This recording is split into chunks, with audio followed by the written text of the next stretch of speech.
Առուճի հնագիտական ժառանգությունը 2022 թվականից ուսումնասիրում են Հայաստանի Հանրապետության Գիտությունների ազգային ակադեմիայի հնագիտության և ազգագրության ինստիտուտի և Միջերկրածովյան և Արևելյան ուսումնասիրությունների միջազգային ասոցիացիայի հնագետները։ Միջնադարյան ամրոցաշինությունը Մետաքսի ճանապարհին ծրագրի շրջանակում պեղումներ են կատարվել թե Առուճի տաճարի և թե դրա հարևանությամբ գտնվող ամրոցի տարածքներում։ Պեղումների ավարտին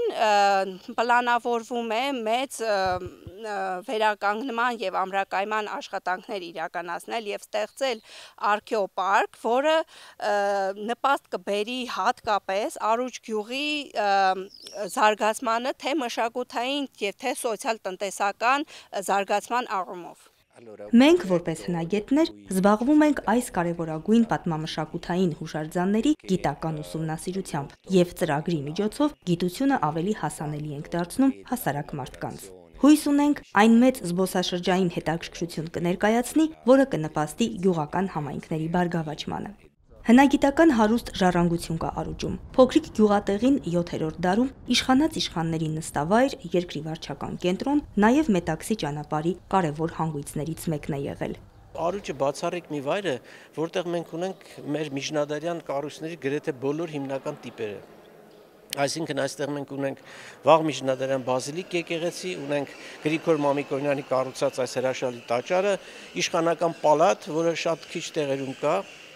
ունենք բերդ, ուրեմն տասնյակ խաչքարեր կան ամբողջ բնակավայրում մեկ, եւ Առուճից մոտավորապես 1 կիլոմետր դեպի հյուսիս գտնվում է նաև քարավանատունը, որը միջնադարում Դվինից Անիտանի տանող ճանապարհի, այդ Մետաքսի ճանապարհի կարևոր հանգրվաններից մեկն էր։ Եկեղեցական ճարտարապետության տեսակետից մեծ հետաքրքրություն և կարևորություն է ներկայացնում հատկապես Առուճի Սուրբ Գրիգոր եկեղեցին, որը նաև Առուճի տաճար կամ Առուճի կաթողիկե են կոչում։ Արձանագրությունները վկայում են, որ այն 666 թվականին Գրիգոր Մամիկոնյան իշխանն է կառուցել։ 1960-ականներին են կատարվել եկեղեցու ամրակայման և հիմնանորոգման վերջին աշխատանքները։ Եկեղեցու գմբեթը չի պահպանվել։ Գմբեթավոր սրահ ունեցող եկեղեցիներից սա ամենամեծն է Հայաստանում։ Այս կառույցների առանձնահատկությունն այն է, որ ներսում սյուներ չկան, այլ գմբեթը պահվում է հզոր որմնասյուների վրա։ Եվ դրա համար այսպիսի տաճարները աչքի են ընկնում միասնական ներքին տարածությամբ։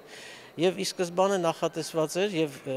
նկարվել է նաեւ որմնանկար այս եկեղեցու ներսում, որտեղ պատվանդանի վրա կանգնած Քրիստոսի պատկերն է, եւ Քրիստոսի պատկերը այստեղ 7 մետր բարձրություն է ունեցել։ Պահպանվել է ցավոք սրտի միայն ներքևի մասը, բայց երևում է նաև, որ ձեռքին ունի մագաղաթափաթեթ, որի վրա Հովանու ավետարանից մի քաղվածք է գրված, եւ փաստորեն մենք 7-րդ դարի կեսերից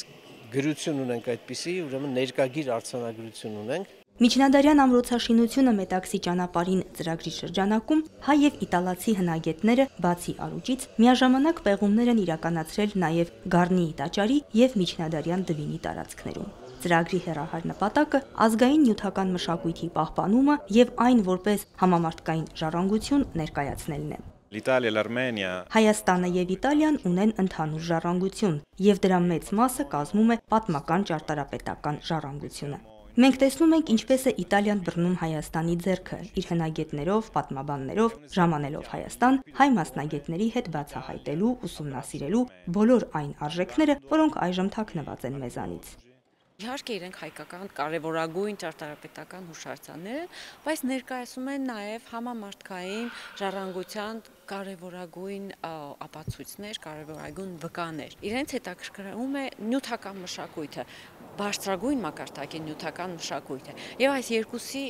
իրար հետ միացումն է, որ տալու է կարևոր արդյունքներ։ Սոնա Խաչատրյան, Վրամ Խանամիրյան, Եկեղեցական կյանք։